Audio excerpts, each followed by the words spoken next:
नमस्कार मित्रांनो, तो येण्याचा भासही पुरेसा असतो. येणार या आशेचा खेळ तर निराळाच असतो.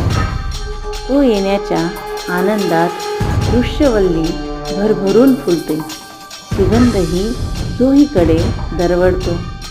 तो येणार हा भास खरंच खूप आल्हाददायक असतो. तो येणार म्हणून सगळीकडे वाट त्याचीच असते. वाराही त्याच्यासोबत स्पर्श होणार म्हणून त्याचेही भाव जरा निराळेच असते. मानवालाच नव्हे तर संपूर्ण सृष्टीला आपल्या निरागस निस्वार्थ वातावरणात रमून घेण्याची ताकद फक्त त्याच्याच जवळ असते. गणपती बाप्पा मोरया मोरया.